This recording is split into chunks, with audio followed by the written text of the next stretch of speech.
କ'ଣ ଆପଣ ଝିଅ ପଟେଇବାକୁ ଚାହୁଁଛନ୍ତି? ସୁନ୍ଦରୀ ପଡ଼ିଶା ଘର ଭାଉଜକୁ ପଟେଇବାକୁ ଚାହୁଁଛନ୍ତି? ତା'ଠାରୁ ନିଜର ମନ ମୁତାବକ କାମ ହାସଲ କରିବାକୁ ଚାହୁଁଛନ୍ତି? ତେବେ ଆଜିର ଏହି ଭିଡ଼ିଓଟି ଆପଣଙ୍କର କାମରେ ଆସିବ।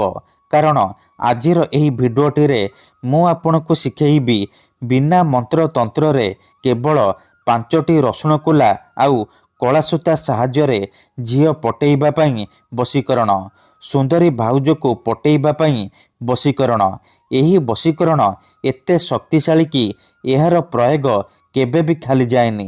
ଯିଏ ବି ଏହି ବଶୀକରଣ କରିଛି 100ରୁ 100% ସଫଳ ହେଇଛି। ନିଜ ପସନ୍ଦର କେଉଁ ବି କୁଆଁରୀ ଝିଅ ବା ସୁନ୍ଦରୀ ପଡ଼ିଶା ଘର ଭାଉଜକୁ ଅତି ସହଜରେ ପଟେଇ ପାରିଛି କେବଳ 5ଟି ରସୁଣ କୁଲା ଆଉ କଳା ସୂତା ସାହାଯ୍ୟରେ। ଆପଣ ଭାବୁଛନ୍ତି କି 5ଟି ରସୁଣ କୁଲା ଆଉ କଳା ସୂତାରେ ଆପଣ କିପରି ଝିଅ ପଟେଇ ପାରିବେ, ବଶୀକରଣ କରିପାରିବେ? ଆଜ୍ଞା ହଁ, ଇଏ ସତ। 5ଟି ରସୁଣ କୁଲା ଆଉ କଳା ସୂତାର ଏହି ବଶୀକରଣ ଆମର ତନ୍ତ୍ରଶାସ୍ତ୍ରରୁ ମୁଁ ଆଜି ଆପଣଙ୍କ ପାଇଁ ନେଇ ଆସିଛି। ଯଦି ଆପଣ ଏହି ବଶୀକରଣ ଠିକ୍ ଭାବରେ କରିଦେଲେ, ମୁଁ ଆପଣଙ୍କୁ ଯେମିତି ଶିଖେଇବି ଆପଣ ଠିକ୍ ସେହିପରି କରିଦେଲେ, ତେବେ ଗ୍ୟାରେଣ୍ଟି ଦେଉଛି ଆପଣ ଯେଉଁ ଝିଅ ବା ବିବାହିତା ନାରୀକୁ ଚାହିଁବେ ଅତି ସହଜରେ ପଟେଇ ପାରିବେ। ତା'ଠାରୁ ନିଜର ମନ ମୁତାବକ କାମ ହାସଲ କରିପାରିବେ। ସିଏ ଆପଣଙ୍କର ସବୁ କଥା ମାନିବ, ଯାହା ଚାହିଁବେ ତାହା କରିବ। ନମସ୍କାର ଫ୍ରେଣ୍ଡସ୍, ଓଡ଼ିଆ ଫଣ୍ଡା ଚ୍ୟାନେଲକୁ ଆପଣମାନଙ୍କୁ ସ୍ୱାଗତ। ଯଦି ଆପଣ କେଉଁ ଝିଅ ବା ବିବାହିତା ନାରୀକୁ ମନେ ମନେ ଭଲ ପାଉଛନ୍ତି କିନ୍ତୁ ଯେତେ ଚେଷ୍ଟା କଲେ ମଧ୍ୟ ତାକୁ ପଟେଇ ପାରୁନାହାନ୍ତି, ତାକୁ ନିଜର ମନ କଥା କହିପାରୁନାହାନ୍ତି, ଆଉ ଆପଣ ଚାହୁଁଛନ୍ତି କି ସେ ଝିଅ ବା ନାରୀ ନିଜେ ଆସି ଆପଣଙ୍କୁ ଭଲ ପାଉଛି ବୋଲି କହୁ ଆପଣଙ୍କର ସବୁ ଇଚ୍ଛାକୁ ପୂରଣ କରୁ, ତେବେ ଆଜିର ଏହି ଭିଡ଼ିଓଟି ଆପଣଙ୍କର କାମରେ ଆସିବ। ମାତ୍ର ଥରେ 5ଟି ରସୁଣ କୁଲା ଆଉ କଳା ସୂତା ଆଣି ଏହି ବଶୀକରଣ କରନ୍ତୁ। ସେ ଝିଅ ରାତି ଦିନ ଆପଣଙ୍କ କଥା ଭାବିବ, ନିଜେ ଆସିବ ଆପଣଙ୍କର ପାଦ ତଳେ ପଡ଼ିବ, ଆପଣଙ୍କୁ ଭଲ ପାଉଛି ବୋଲି କହିବ, ଆପଣଙ୍କୁ ଛାଡ଼ି ରହିପାରିବନି। ଯେଉଁ ବିବାହିତା ନାରୀ ବା ପଡ଼ିଶା ଘର ଭାଉଜ ଆପଣଙ୍କୁ ଭାව ଦେଉନଥିଲା, ସିଏ ହାତ ଧରିକି ରୁମ୍କୁ ଡାକିବ, ଯାହା ଚାହିଁବେ ତାହା କରିବ। ଏହି ବଶୀକରଣ ସାହାଯ୍ୟରେ ହଜାର ହଜାର ଲୋକମାନେ ଲାଭବାନ ହେଇଛନ୍ତି।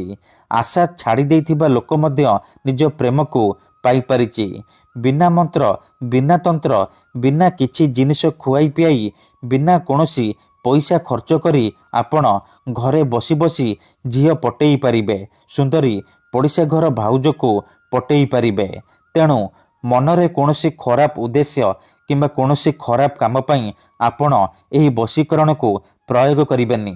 କାହିଁକି ନା ମାତ୍ର ଗୋଟିଏ ଥର ଯେଉଁ ଝିଅ ବା ନାରୀ ଉପରେ ଆପଣ ଏହି ବଶୀକରଣ କରିଦେବେ, ସିଏ ସେହି ସମୟଠାରୁ ଆପଣଙ୍କ ଆଡ଼କୁ ଆକର୍ଷିତ ହେବାକୁ ଲାଗିବ। ପାଗଳୀ ପରି ଆପଣଙ୍କୁ ଭଲ ପାଇବାକୁ ଲାଗିବ। ଆପଣଙ୍କ ପ୍ରେମରେ ଏମିତି ଦିବାନୀ ହେଇଯିବ କି ଆପଣଙ୍କୁ ନ ଦେଖି ରହିପାରିବନି। ତେବେ ଏହି ବଶୀକରଣ ବିଧି ଆପଣ କେମିତି କରିବେ? 5ଟି ରସୁଣ କୁଲା ଆଉ କଳା ସୂତାରେ ଆପଣ କିପରି ଝିଅ ପଟେଇ ପାରିବେ, ମୁଁ ଆପଣଙ୍କୁ ଶିଖେଇବି। ଜାଣିବା ପାଇଁ ଭିଡ଼ିଓଟିକୁ ମୂଳରୁ ଶେଷ ପର୍ଯ୍ୟନ୍ତ ଧ୍ୟାନ ସହିତ ଦେଖନ୍ତୁ। ଅଧାରୁ ଛାଡ଼ିକି ଯିବେନି, କାଟି କାଟି ଦେଖିବେନି, ନହେଲେ ଆପଣ କିଛି ବି ବୁଝିପାରିବେନି। ପରେ କମେଣ୍ଟ କରିବେ, ଗୁରୁଜୀ ଆପଣଙ୍କର ବଶୀକରଣ କାମ କରୁନି। ଦେଖନ୍ତୁ, ମୁଁ ଆପଣଙ୍କୁ ସବୁବେଳେ କହୁଛି, ଯେଉଁପରି ଆପଣ ଭଗବାନଙ୍କୁ ମାନୁଛନ୍ତି, ଭଗବାନଙ୍କ ଉପରେ ବିଶ୍ୱାସ ରଖିଛନ୍ତି, ନିଜର ସବୁ ଦୁଃଖ କଷ୍ଟ ଅସୁବିଧା ଭଗବାନଙ୍କୁ ଜଣାଉଛନ୍ତି, ଯଦି ସେ ଅସୁବିଧାର ସମାଧାନ ନ ହେଲା, ତା'ର ମାନେ ନୁହେଁ କି ଭଗବାନ ନାହାନ୍ତି। ସେହିପରି ମନ୍ତ୍ରତନ୍ତ୍ର ହୁଏ, ବଶୀକରଣ କାମ କରେ, କିନ୍ତୁ ଏହାକୁ ଆପଣଙ୍କୁ ସିଦ୍ଧ କରିବାକୁ ପଡ଼ିବ। ପ୍ରୟୋଗ ବିଧିକୁ ଠିକ୍ ଭାବରେ କରିବାକୁ ପଡ଼ିବ। ମୁଁ ଆପଣଙ୍କୁ ଯେମିତି କହିବି ଆପଣଙ୍କୁ ଠିକ୍ ସେହିପରି କରିବାକୁ ପଡ଼ିବ। ତେବେ ଯାଇ ମୁଁ ଆପଣଙ୍କୁ ଗ୍ୟାରେଣ୍ଟି ଦେଉଛି ଆପଣ ଯେଉଁ ଝିଅକୁ ଚାହିଁବେ ପଟେଇ ପାରିବେ। ଯଦି ଗୋଟିଏ ଥରରେ ବଶୀକରଣ କାମ କରୁନି, ଦ୍ୱିତୀୟ ଥର ଚେଷ୍ଟା କରନ୍ତୁ, ନିହାତି ଭାବେ ସଫଳ ହେବେ।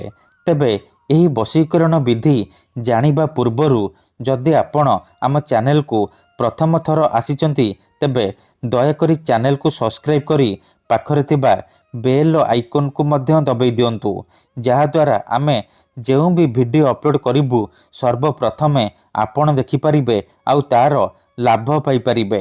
ମନେ ରଖନ୍ତୁ, ଏହି ବଶୀକରଣ ବିଧିକୁ ଆପଣ ଶନିବାର ଦିନ କରିବେ। ଦିନ 3ଟାରୁ ସନ୍ଧ୍ୟା 6ଟା ମଧ୍ୟରେ ଏହି ବଶୀକରଣ କରିବେ।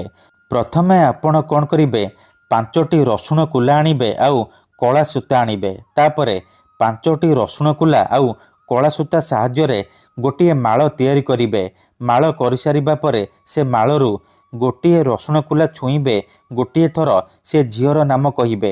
ଏହିପରି ଆପଣ ଗୋଟେ ଗୋଟେ କରି 5ଟି ରସୁଣ କୁଲା ଛୁଇଁବେ ଆଉ 5 ଥର ସେ ଝିଅର ନାମ କହିବେ, ଯାହାକୁ ଆପଣ ବଶରେ କରିବାକୁ ଚାହୁଁଛନ୍ତି, ପଟେଇବାକୁ ଚାହୁଁଛନ୍ତି। ତାପରେ ସେ ରସୁଣର ମାଳରେ 3 ଥର ଫୁଙ୍କିଦେବେ। ତାପରେ ସେ 5ଟି ରସୁଣର ମାଳକୁ ନେଇକି କୌଣସି ଏକ ନିମ୍ବ ଗଛର ଡାଳରେ ବାନ୍ଧି ଦେଇ ଚୁପଚାପ ଘରକୁ ଫେରିଆସିବେ। ପଛକୁ ବୁଲିକି ଚାହିଁବେନି।